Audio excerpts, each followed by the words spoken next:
You're listening to the CyberWire Network, powered by N2K.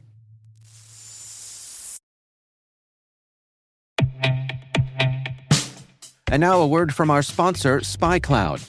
Identity is the new battleground, and attackers are exploiting stolen identities to infiltrate your organization. Traditional defenses can't keep up.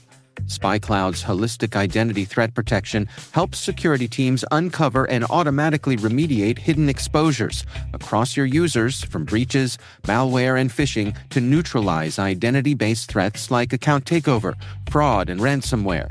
Don't let invisible threats compromise your business. Get your free corporate darknet exposure report at spycloud.com/cyberwire and see what attackers already know. That's spycloud.com/cyberwire.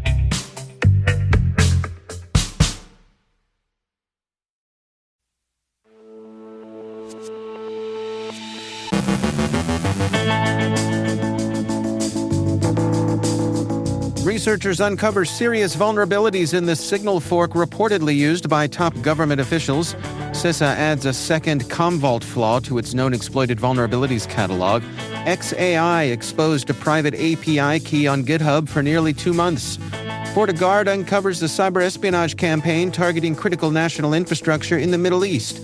Threat brokers advertise a new SS7 zero-day exploit on cybercrime forums. The StealC info stealer and malware loader gets an update. Passkeys blaze the trail to a passwordless future. On our afternoon Cyber Tea segment with Ann Johnson, and speaks with Christina Morillo, head of information security at the New York Giants. And Cubism meets computing. The Z80 goes full Picasso.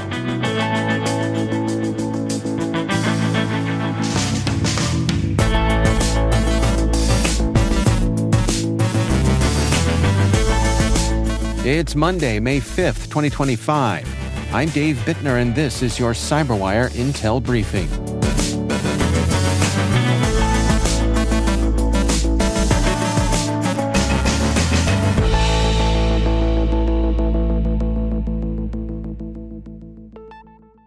Hello, everyone, and welcome back. It is really good to be home, back in the Baltimore area, after an exciting, energizing trip to San Francisco for this year's RSAC 2025 conference. The conference was a hit, great sessions, lively conversations, and plenty of time spent with friends, both familiar faces and some fantastic new ones. And yes, I spotted my new favorite t-shirt, "My Agentic AI Has Purchase Authority," because nothing says cutting edge like giving your AI a company credit card. Let's get into it. So, researchers have uncovered a serious vulnerability in TM Signal, an obscure non-public messaging app reportedly used by former National Security Advisor Mike Waltz, known for accidentally adding a journalist to a classified chat. TM Signal turns out to be a lightly tweaked version of Signal, modified to archive messages, which may explain its appeal to officials needing to comply with record-keeping laws. But here's the kicker. The app uses hard-coded credentials, a rookie-level security blunder. According to hackers, the company behind the app, Telemessage, was also breached, exposing messages, user data, and even back-end credentials. The breach reportedly took 15 to 20 minutes, and it raises uncomfortable questions about why officials are turning to fringe apps instead of secure government systems. Whatever the rationale, it's clear that security hygiene took a back seat. What happened here appears to be a textbook case of bypassing the rules that exist for a reason. Instead of going through proper U.S. government channels to vet and approve software, officials reportedly sidestepped protocol and deployed a messaging app through what amounts to shadow IT. It's the kind of move that makes the whole cutting red tape mantra look reckless rather than efficient. Bureaucracy may be frustrating, but it's built on hard-learned lessons about risk and control. Ignoring it in favor of quick fixes isn't innovation. It's dangerous. CISA has added a second Commvault flaw to its Known Exploited Vulnerabilities catalog in less than a week, highlighting rising threat activity. The critical vulnerability with a CVSS score of 10 affects multiple Commvault command center versions and allows unauthenticated remote code execution via malicious zip files. Though not yet confirmed exploited in the wild, proof of concept code is public. Federal agencies must patch by May 23rd. CISA also added a related YE framework flaw used in Craft CMS attacks. A security misstep at Elon Musk's AI company xAI exposed a private API key on GitHub for nearly 2 months. The key granted unauthorized access to internal, finely tuned LLMs used by SpaceX, Tesla, and X-Twitter, including unreleased Grok models. Discovered by security expert Philippe Cataregli and later investigated by GitGuardian, the leak stemmed from a mistakenly committed environment file. Despite early alerts, the key remained active until April 30th. The exposed credentials had access to at least 60 sensitive datasets, underscoring lapses in xAI's credential management and internal monitoring. GitGuardian flagged that this kind of mistake, committing secrets to public repos, is unfortunately common. xAI has not commented publicly. The incident highlights how even top-tier tech firms can fall short on basic operational security when secret management protocols are weak or overlooked. FortiGuard's incident response team has uncovered a prolonged cyber-espionage campaign targeting critical national infrastructure in the Middle East, attributed to an Iranian state-sponsored group. The intrusions spanned from May 2023 to early 2025, with activity possibly dating back to 2021. Attackers used stolen VPN credentials to access the network, deploying custom malware like HanifNet, HX Library, and NeoExpress Rat, and evaded segmentation using proxy tools. They also attempted to regain access post-containment via web app vulnerabilities and phishing attacks. The campaign showed a high level of sophistication with an emphasis on persistence and stealth. No operational disruptions were confirmed, but the attackers demonstrated strong interest in OT systems. The report urges better credential hygiene, stronger segmentation, and proactive monitoring to defend against such advanced threats. A newly advertised SS7 zero-day exploit on cybercrime forums is raising alarms about global mobile network security. Priced at $5,000, the kit allows attackers to intercept SMS messages, track phones in real time, and potentially eavesdrop on calls or bypass two-factor authentication. The exploit targets vulnerabilities in the mobile application part of the SS7 protocol, spoofing legitimate network nodes to manipulate routing and location data.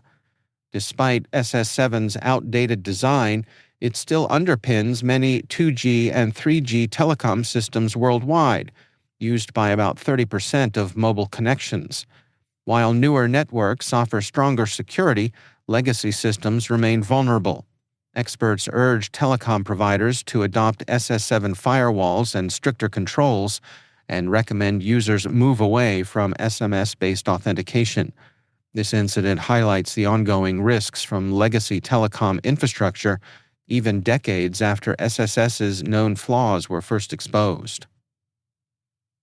A popular info stealer and malware loader called StealC has released its second major version, now at 2.2.4. First spotted in March of this year by Zscaler, the update includes improved payload delivery, Chrome cookie theft bypasses, RC4 encryption, and real-time alerts via Telegram. It also adds a new admin panel and support for 64-bit systems. Notably, anti-VM checks were removed, possibly due to a major code overhaul. StealC remains actively used in attacks, often delivered via malware loaders like Amaday. Microsoft is advancing its commitment to a passwordless future by making Passkeys the default sign-in method for all new Microsoft accounts. This shift aligns with the industry's move toward more secure and user-friendly authentication methods. Passkeys utilize device-based biometric or PIN authentication, eliminating the need for traditional passwords and reducing the risk of phishing attacks. Microsoft reports a 98% success rate for Passkeys sign-ins, significantly higher than the 32% for password-based logins. Security expert Troy Hunt emphasizes the vulnerabilities associated with traditional two-factor authentication methods, such as one-time passwords, which can be susceptible to phishing. In a post titled Passkeys for Normal People, he advocates for the adoption of passkeys, highlighting their resistance to such attacks. Hunt's insights underscore the importance of transitioning to more secure authentication methods. As major tech companies like Microsoft, Apple, and Google adopt passkeys, users are encouraged to embrace this change for enhanced security and a more streamlined login experience.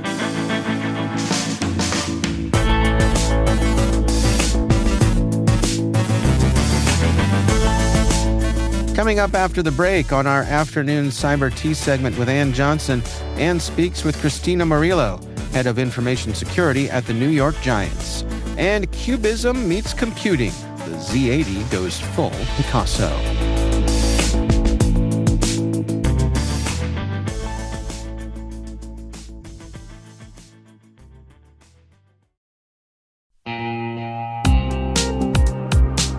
Traditional pen testing is resource-intensive, slow, and expensive, providing only a point-in-time snapshot of your application's security, leaving it vulnerable between development cycles. Automated scanners alone are unreliable in detecting faults within application logic and critical vulnerabilities. Outpost 24's continuous pen testing as a service solution offers year-round protection, with recurring manual penetration testing conducted by CREST-certified pen testers, allowing you to stay ahead of threats and ensure your web applications are always secure.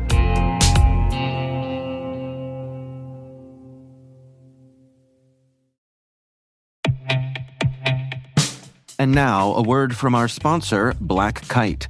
If third-party risk is keeping you up at night, you're not alone. It's a constant battle. Black Kite's third-party cyber risk platform is built on real-world threat intelligence, straight from their research team's ongoing breach analysis, dark web monitoring, and attacker tactics. That means you get a hacker's eye view of your supply chain to proactively spot risks. And speaking of research, they just dropped their 2025 third-party breach report, breaking down last year's biggest trends and what's coming next. Grab the report now at www.blackkite.com.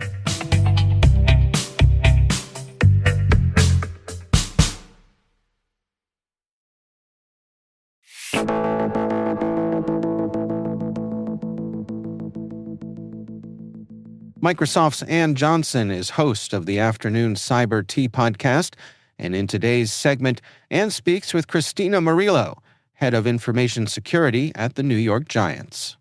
Today, I'm excited to welcome Christina Morillo, who is the head of information security at the National Football League's New York Giants. Welcome to Afternoon Cyber Tea, Christina. Thank you so much, Ann. Thanks for having me. So when you think about your journey and you think about new organizations and different roles, how do you go about assessing where the team is on their cyber journey? And what is your approach to actually taking and shaping a strategy that meets them where they are, but gets them to the place of maturity where you want them to be? So that's always a tough one. One thing that I will say is that I never walk in with a checklist. I always walk in with curiosity.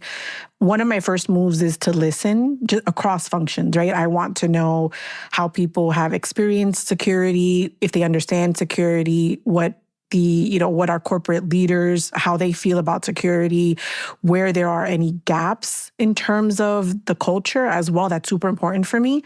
In parallel, I also assess fundamentals, right? I look at our policies, architecture, our identity, awareness, detection. But I'm not really just looking to audit. I'm kind of looking for alignment. I'm looking to see where our security goals are in sync with business priorities, where they're not in sync. And then I build the strategy rooted in where we are, right? Not where we wish we were. So cyber is full of misconceptions, right? How do you go about helping people get from that misconception to actually having a really mature understanding of the industry and a responsible understanding? It's such a great question. One of the biggest misconceptions that I see within cybersecurity is that it's just an thing. It's IT's job. It's something technical that sits off to the side. IT will take care of it. It falls under IT, and that's it. The truth, as we both know, is that it's a business risk issue, not just a technical one. So part of what I do is, I work really hard to bring security into broader conversations, like with operations, with finance, even with HR, right, in terms of like identity and onboarding and all of that stuff, so that people understand like how their day-to-day decisions impact the organization's risk posture. Something else that I see a lot is, if we're compliant, we're secure, right? Like just check the box and that makes us secure. And that's not true. And that's something that I have to emphasize over and over again. I try to incorporate real world examples. There's so many breaches and examples nowadays. I feel like we see one every other week where companies are fully compliant and still got hit, right? Because maybe they weren't actually secure where it mattered the most, right? Maybe there was a process failure as an example, not necessarily a technical one. So my real focus is just to make security relatable, right, across the organization. How do you think about risk when you're building a security strategy? And how do you think about compliance? And how do you get your leadership and your peers aligned around the risk and aligned around the cyber risk, even if it isn't related to compliance? I will say that is always a journey. It's a never-ending journey. But one thing I've learned is that risk isn't always about the math. It's about the story, right? Or your ability to tell the proper story. So for me, when I get pushback, I don't really argue. What I try to do is I try to reframe the conversation around business impact. And again, I go back to those real world scenarios. I'll say something like, hey, here's how this type of risk has played out for others. Or, hey, if this happened here, what would this cost us in downtime or reputation, or how would this impact football operations, right? So I always start with that business impact and what's at stake if the risk plays out. In terms of like revenue, reputation, operations, et cetera, I listen for pushback, of course. I tell stories around it. I give examples. I, listen at scale. I try to understand where the pushback is coming from. If there's just like a lack of awareness, if there's a misconception somewhere. And then, ultimately, if things start to feel a little bit subjective, I try to turn them into decision points. You have to be flexible. You have to pivot. I think the most important thing, though, is to keep protecting the mission top of mind. Like whatever our mission is, right? If our mission is to win football games, if our mission is to, delight our fans and our customers, like I have to keep that at the forefront. Well, let's talk about, strategy is only successful if it's well adopted and if you measure it, right? And if you continually measure it and then continually get feedback, get everyone on board, going on a journey. How are you collaborating across the internal departments and with key stakeholders across the other NFL teams? And what is the key to managing those relationships? So it's amazing. I mean, I won't take credit for like the community that has been set up. That's, credit to the NFL, CISO, and his information security office. They've done a great thing with bringing us all together, like the 32 clubs. So we're always on phone calls multiple times a month. We share threat intel. We meet in person a few times a year as well.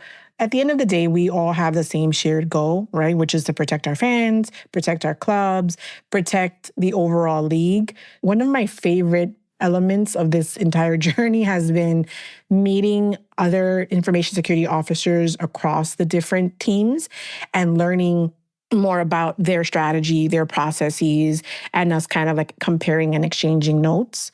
That has been a joy because it's like our own little security community. I'm always encouraging people to share more externally so that the overall cyber community can get more of this goodness. But it's all about relationships. I think, it really for me has been about relationship building, making that time, not only when there are urgent moments, but just overall. You can check out the full episode of Afternoon Cyber Tea right here on the N2K Cyberwire Network or wherever you get your favorite shows.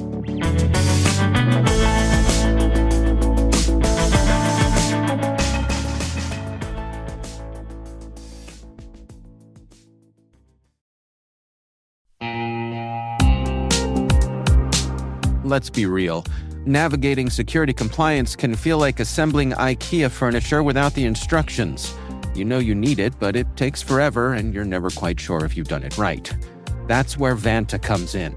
Vanta is a trust management platform that automates up to 90% of the work for frameworks like SOC 2, ISO 27001, and HIPAA, getting you audit-ready in weeks, not months. Whether you're a founder, an engineer, or managing IT and security for the first time, Vanta helps you prove your security posture without taking over your life. More than 10,000 companies, including names like Atlassian and Quora, trust Vanta to monitor compliance, streamline risk, and speed up security reviews by up to 5 times. And the ROI?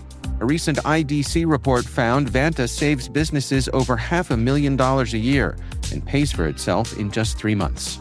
For a limited time, you can get $1,000 off Vanta at vanta.com/cyber. That's VANTA.com/cyber.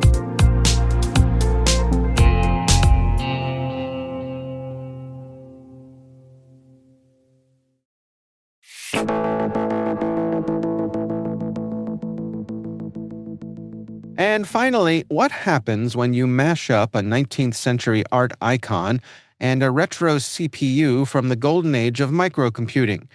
Apparently, you get the RC 2014 Mini 2 Picasso.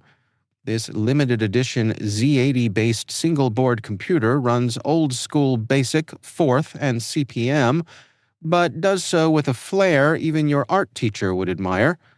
Think standard RC 2014 guts, but laid out like Picasso himself dropped by with a soldering iron, and no regard for straight lines.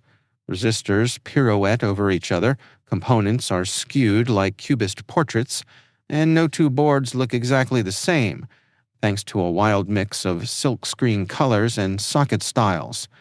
It's a PCB that says, "I contain multitudes," and 8-bit computing nostalgia. Available via Z80 kits, this delightful mashup of silicon and surrealism is a refreshing reminder that PC boards don't have to be neat. They can be expressive, eccentric, and maybe just a bit 1990s rave chic, too.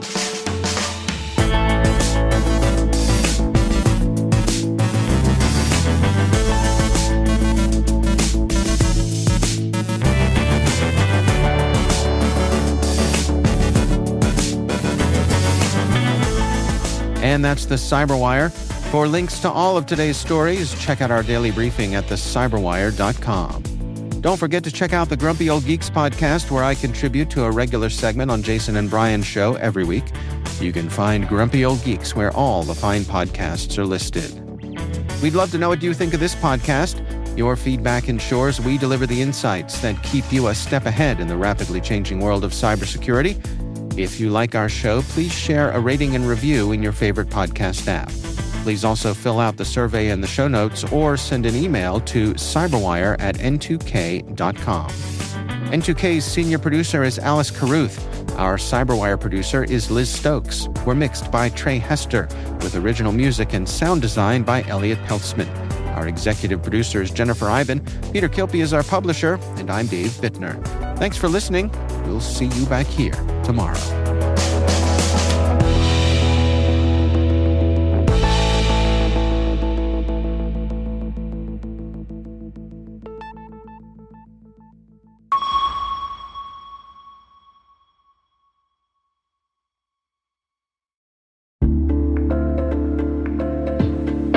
What's the common denominator in security incidents? Escalations and lateral movement. When a privileged account is compromised, attackers can seize control of critical assets. With bad directory hygiene and years of technical debt, identity attack paths are easy targets for threat actors to exploit, but hard for defenders to detect. This poses risk in Active Directory, Entra ID, and hybrid configurations. Identity leaders are reducing such risks with attack path management. You can learn how attack path management is connecting identity and security teams while reducing risk with Bloodhound Enterprise, powered by SpecterOps. Head to specterops.io today to learn more. SpecterOps, see your attack paths the way adversaries do.